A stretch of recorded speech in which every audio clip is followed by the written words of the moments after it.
வணக்கம். சரி, நேரா விஷயத்துக்கு வருவோம். இந்திய அரசியல் வரலாற்றுல, குறிப்பா நம்ம தமிழ்நாட்டு அரசியல்ல இதுவரைக்கும் யாருமே நினைச்சு கூட பாத்திராத ஒரு மாபெரும் அரசியல் நிலநடுக்கம் இப்போ நடந்திருக்கு. நாடு முழுக்க இருக்கிற மூத்த அரசியல் விமர்சகர்கள், பத்திரிகையாளர்கள்னு அத்தனை பேரையும் ஆச்சரியத்துல உறைய வச்ச ஒரு நிகழ்வு இது. சற்றும் எதிர்பாராத ஒரு புது கட்சி, பெருசா எந்த விதமான அரசியல் பின்புலமும் இல்லாம எப்படி அத்தனை தேர்தல் கணக்குகளையும் சுக்குநூறா உடைச்சு தனி பெரும் படையாக விஸ்வரூபம் எடுத்திருக்கு அப்படிங்கறத பத்தி தான் இந்த விரிவான அலசல்ல நம்ம ரொம்ப ஆழமா பார்க்க போறோம்.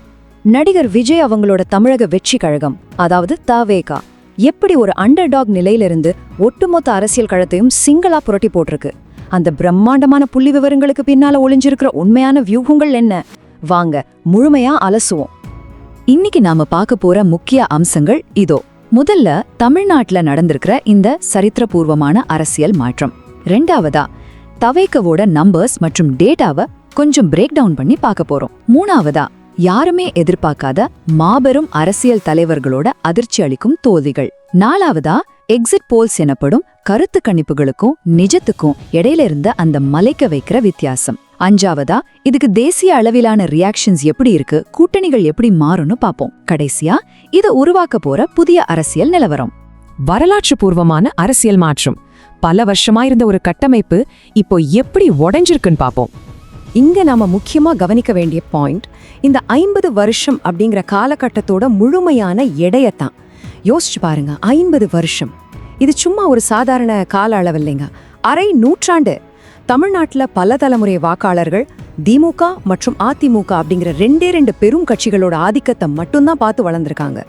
இந்த 50 வருஷத்துல இந்த இருதுருவ அரசியல் அசைத்து பார்க்க எத்தனையோ பேர் பல விதங்கள்ல முயற்சி பண்ணிருக்காங்க. ஆனா யாரும் ஜெயிச்சதில்ல. அப்படிப்பட்ட ஒரு இரும்பு கோட்டைய, பல தசாப்தங்களா ஆழமா வேரூன்றி இருந்த ஒரு பெரும் கட்டமைப்பை இன்னைக்கு ஒரு புது கட்சி முற்றிலுமா உடைத்தெறிஞ்சிருக்கு அப்படிங்கிறது சாதாரண விஷயமே கிடையாது. இது நிஜமாவே ஒரு வரலாற்று சிறப்புமிக்க நிகழ்வு. இந்த தேர்தல் களம் எப்படிப்பட்ட ரெண்டு துருவங்களுக்கு இடையிலான யுத்தமா இருந்துச்சுன்னு பாக்குறது ரொம்ப சுவாரஸ்யமா இருக்கும். ஒரு பக்கம் திமுக, அதிமுக மாதிரியான பாரம்பரிய கட்சிகள், இவங்க எப்பவுமே பல கட்சிகளை உள்ளடக்கிய பெரும் கூட்டணிகளையும் காலம் காலமா அவங்க கட்டமைச்சு வச்சிருக்கிற சாதி மற்றும் சமூக வாக்கு வங்கிகளையும் தான் முழுமையா நம்பி களமிறங்கினாங்க. ஆனா மறுபக்கம் தாவேகே என்ன செஞ்சாங்க தெரியுமா? நிறைய பேர் இதை ஒரு அரசியல் தற்கொலை அப்படின்னு விமர்சனம் செஞ்ச அந்த ஒற்றை முடிவை ரொம்ப துணிச்சலா எடுத்தாங்க. ஆமாங்க, எந்த ஒரு கட்சியோடும் கூட்டணி வைக்காம அவங்க தனித்து நின்னாங்க. சாதி மத கணக்குகளை எல்லாம் தாண்டி ஒரு தலைவரோட பிம்பம், அப்புறம் எல்லா தரப்பு மக்களையும் ஒன்றிணைக்கிற ஒரு நம்பிக்கையை மட்டுமே அவங்க நம்பினாங்க. பல தசாப்தங்களா வேலை செஞ்ச அந்த பழைய அரசியல் கூட்டல் கழித்தல் கணக்குகளை அவங்களோட இங்க தனித்து நிற்கும் வியூகம் தவிடு பொடியாக்கிடுச்சு. தவேகாவோட எண்கள், இது ஒரு கணித அற்புதம்னு தான் சொல்லணும். வாங்க எண்களுக்குள்ள போவோம். 1 கோடிக்கும் அதிகமான வாக்குகள்.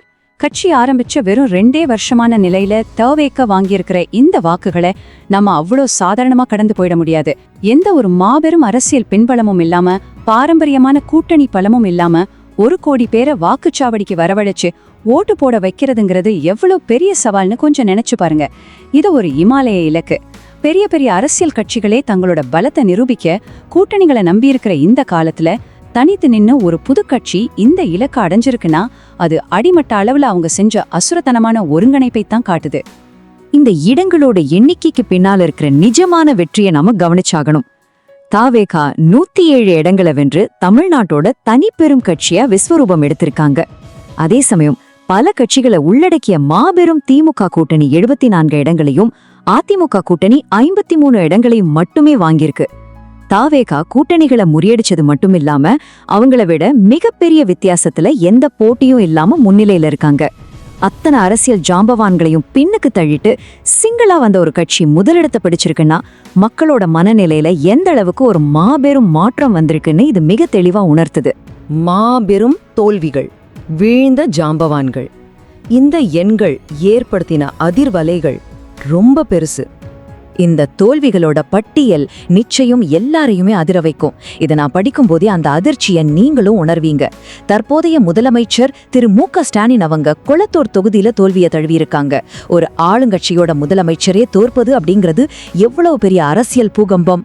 அது மட்டும் இல்ல, சட்டமன்ற சபாநாயகர் அப்பாவு, சுகாதாரத்துறை அமைச்சர் மா சுப்பிரமணியன், மதுரையில பிடிஆர் பழனிவேல் தியாகராஜன், பொதுச் செயலாளர் துரைமுருகன் போன்ற திமுகவோட அசைக்க முடியாத தூண்கள் சரிஞ்சிருக்கு. அதே போல அதிமுக மற்றும் பாஜக தரப்புல செல்லூர் கே ராஜு, எல் முருகன், தமிழிசை சவுந்தரராஜன், வானதி சீனிவாசன், நயினார் நாகேந்திரன் போன்ற மாபெரும் மூத்த தலைவர்களும் தோல்வியடைஞ்சிருக்காங்க. இதுல ரொம்ப ஆச்சரியமான விஷயம் என்னன்னா, சில இடங்கள்ல வெறும் 100 வாக்குகள் வித்தியாசத்துல கூட வெற்றி தோல்வி நிர்ணயிக்கப்பட்டிருக்கு. மக்களோட ஒற்றை வாக்கு எந்த அளவுக்கு சக்தி வாய்ந்தது அப்படிங்கிறதுக்கு இதைவிட ஒரு சிறந்த உதாரணம் இருக்கவே முடியாது. 4வது பகுதி கருத்து கணிப்புகள், அதாவது எக்ஸிட் போல்ஸ்க்கும் நிஜத்துக்கும் உள்ள வித்தியாசம். இவ்வளவு பெரிய அரசியல் அலை அடிச்சுக்கிட்டு இருந்தப்போ நம்ம ஊடகங்களும் கருத்து கணிப்புகளும் என்ன செஞ்சுக்கிட்டு இருந்தாங்க? அதுதான் இங்க மிகப்பெரிய கேள்வி. அக்னி நியூஸ் தாவேகாவுக்கு வெறும் ஒரு இடத்த மட்டும்தான் கணிச்சிருந்தாங்க. CNN news 18, republic TV, NDTV அப்படின்னு அத்தனை பேரும் தேசிய மற்றும் மாநில ஊடகங்களும் தாவேகா ஒரு 10லிருந்து 20 இடங்களுக்குள்ள மட்டும்தான் வெல்லும் அப்படின்னு அடிச்சு சொன்னாங்க. ஆனா நிஜத்துல அவங்க வென்றது 107 இடங்கள். கணிப்புகளுக்கும் நிஜத்துக்கும் இடையில எப்படி இவ்வளவு பெரிய மழையளவு இடைவெளி வந்துச்சு?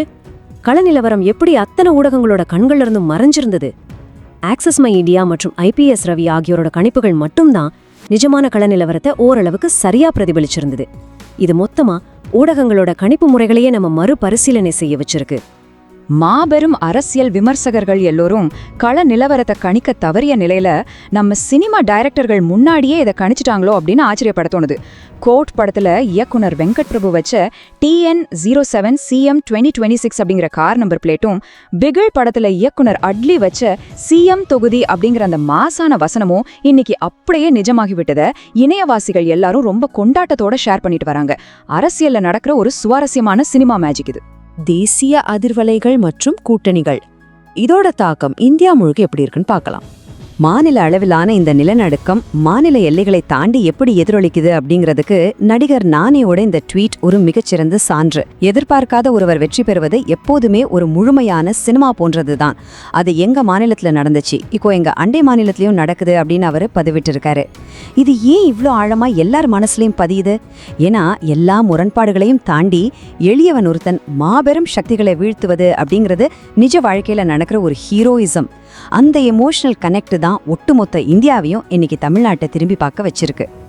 தேசிய அரசியல் களத்தோட மறுமுனையில பாத்தீங்கன்னா, பாரத பிரதமர் நரேந்திர மோடி அவங்க தவேகவோட இந்த சிறப்பான வெற்றிக்கு தன்னோட மனமார்ந்த வாழ்த்துக்களை தெரிவிச்சிருக்கிறாங்க. தேர்தலுக்கு முன்னாடி 2 தரப்புக்கும் இடையில பலவிதமான அரசியல் ரீதியான கடுமையான முரண்பாடுகள் இருந்தாலும் தேர்தல் முடிவுகள் வந்த பிறகு மக்களோட தீர்ப்பை முழுமையா ஏத்துக்கிட்டு தமிழ்நாட்டோட வளர்ச்சிக்கு மத்திய அரசு முழுமையா ஒத்துழைக்கும் அப்படிங்கிற ஒரு இணக்கமான நேர்மறையான செய்தியை அவர் பதிவு செஞ்சிருக்கிறாரு. இந்த கோல்டன் ஹேண்ட்ஷேக் அணுகுமுறை இந்திய ஜனநாயகத்தோட ஆழமான முதிர்ச்சியை தான் நமக்கு காட்டுது. சரி, உணர்வு பூர்வமான இந்த கொண்டாட்டங்கள், தேசிய அளவிலான வாழ்த்துக்கள், இது எல்லாத்தையும் கொஞ்சம் தாண்டி நாம இப்போ ஆட்சி அமைப்பதற்கான அந்த பிராக்டிக்கல் யதார்த்தத்துக்குள்ள வரணும். தவேகா இப்போ எப்படி மெஜாரிட்டியை நிரூபிச்சு ஆட்சியை பிடிப்பாங்க? அதுக்கான வழிகள் என்ன? 118 இந்த நம்பர் தான் இப்போதைக்கு தமிழ்நாட்டோட மந்திர சொல். இது கொஞ்சம் சிம்பிளா புரிஞ்சுக்குவோம். தமிழ்நாட்டுல மொத்தம் 234 சட்டமன்ற தொகுதிகள் இருக்கு. அதுல ஒரு கட்சி ஆட்சி அமைக்க தேவையான சிம்பிள் மெஜாரிட்டி, அதாவது சாதாரண பெரும்பான்மைங்கிறது எவ்வளவு? 234 2ஆல வகுத்து அதோட 1 சேர்த்தா வர்ற எண் தான் இந்த 118. அதாவது பாதிக்கும் மேற்பட்ட உறுப்பினர்களோட ஆதரவு. தாவேகா இப்போ 107 இடங்கள்ல ஜெயிச்சிருக்காங்க. அப்படி என்றால் அவங்களுக்கு இன்னும் 11 இடங்கள் தேவைப்படுது. அந்த 11 சீட்டு அவங்களுக்கு எப்படி கிடைக்கும்? சட்டமன்றத்துல நடக்கிற நம்பிக்கை வாக்கெடு போட போது, அதாவது ஃப்ளோர் டெஸ்ட் அப்போ என்ன நடக்கும்னு கொஞ்சம் லாஜிக்கலா பார்ப்போம். முதல்ல தாவேகா 107 இடங்களோட தனிப்பெரும் கட்சியா உருவெடுத்திருக்கு. 2ஆவதா மாநில ஆளுநர் தனிப்பெரும் கட்சி அப்படிங்கிற விதியோட அடிப்படையில தாவேகாவை ஆட்சி அமைக்க அதிகாரப்பூர்வமா அழைப்பார். 3ஆவதா நடக்கிறது தான் ரொம்ப முக்கியமான ராஜதந்திரம்.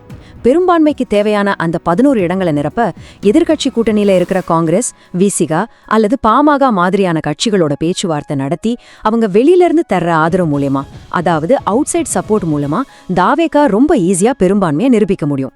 இது வெறும் கணக்கு மட்டும் இல்லைங்க, இது ஒரு மிகச்சிறந்த அரசியல் ராஜதந்திரம். இறுதிப் பகுதி, புதிய அரசியல் களம். இது ஒரு தேசிய அளவிலான பார்வையில நம்ம சுருத்தமா புரிஞ்சுக்கலாம். தாவேகாவோட இந்த வெற்றி எந்த அளவுக்கு ரொம்ப தனித்துவமானதுன்னு புரிஞ்சுக்க நம்ம பார்வையை சற்று விரிவுபடுத்தி இந்தியா முழுவதும் அதே நேரத்துல நடந்த மத்த தேர்தல் முடிவுகளோட தமிழ்நாடோட முடிவு ஒப்பிட்டு பார்க்கணும். மேற்கு வங்கத்துல பாஜக 200 இடங்களோட மாபெரும் வெற்றி பெற்றிருக்காங்க. அசாம் மற்றும் புதுச்சேரியிலையும் பாஜக உறுதியான வெற்றியை பதிவு செஞ்சிருக்காங்க. கேரளாவுல காங்கிரஸ் ஆட்சியை பிடிச்சிருக்கு. ஆனா தமிழ்நாடு மட்டும் இதுல முற்றிலுமா தனித்து நிக்குது. தேசிய கட்சிகளை தொடர்ந்து அதிகாரத்திலிருந்து விலகி வைக்கிற தன்னோட நீண்டகால பாரம்பரியத்தை தக்க வச்சுக்கிட்டாலும் இந்த முறை தமிழ்நாட்டு மக்கள் ஒரு முற்றிலும் புதிய பிராந்திய கட்சியோட கையில தங்களோட முழுமையான அதிகாரத்தை கொடுத்திருக்காங்க. இது தமிழ்நாட்டிற்கே உரித்தான ஒரு தனித்துவமான அரசியல் ட்ரெண்ட். நம்மளோட இந்த ஆழமான டேட்டா அனாலிசிஸோட இறுதிச் சுருக்கம் இதுதான். பழைய அரசியல் வியூகங்கள் எல்லாமே ஒரே நாள்ல முடிவுக்கு வந்துடுச்சு. காலங்காலமா பயன்படுத்தப்பட்ட மக்களை பிளவுபடுத்துற அந்த சாதி மற்றும் சமூக ரீதியான ஓட்டு வங்கி அரசியலுக்கு வாக்காளர்கள் மாபெரும் முற்றுப்புள்ளி வச்சிருக்காங்க. பல சிறு சிறு துண்டுகளா இருந்த ஓட்டு வங்கிகளை தாண்டி ஒட்டுமொத்தமா ஒரு தலைவரோட மீதான அபிரமிதமான நம்பிக்கையோட அடிப்படையில ஒரு ஒருங்கிணைந்த மாபெரும் தீர்ப்பை மக்கள் வழங்கியிருக்காங்க. பல கட்சிகளோட கூட்டணி வச்சுதான் வெற்றி பெற முடியும் அப்படிங்கிற பழைய ஃபார்முலா இப்போ டோட்டலா எக்ஸ்பைரி ஆயிடுச்சு. இறுதியா ஒரு மிக முக்கியமான கேள்வியை உங்க முன்னாடி வைக்கிறேன். எந்த கூட்டணியும் இல்லாம முற்றிலுமா தனித்து நின்னு ஒரு புது கட்சியால இவ்ளோ பெரிய வெற்றியை பெற முடியும் அப்படிங்கிற தாவேகாவோட இந்த வியூகம் இந்திய அரசியலோட எதிர்காலத்தையே மாத்துமா? இந்தியா முழுக்க இருக்கிற மத்த மாநிலங்கள்லயும் இதே போல பல புதிய அரசியல் கட்சிகள், அதாவது பொலிட்டிக்கல் ஸ்டார்ட் அப்ஸ் உருவாக இந்த வெற்றி ஒரு மாபெரும் முன்னுதாரணமா அமையுமா? இனி வரும் காலங்கள்ல பழைய கூட்டணி தர்மங்கள் அழிஞ்சு தனித்து நிக்கிற தைரியம் பலருக்கும் வருமா? இத பத்தி நீங்க என்ன நினைக்கிறீங்க? தொடர்ந்து இணைந்திருங்கள். இது போல தரவுகள் அடிப்படையிலான பல ஆழமான அலசல்களுடன் மீண்டும் சந்திப்போம். புதிய தேடல்களுடன் கற்போம். நன்றி.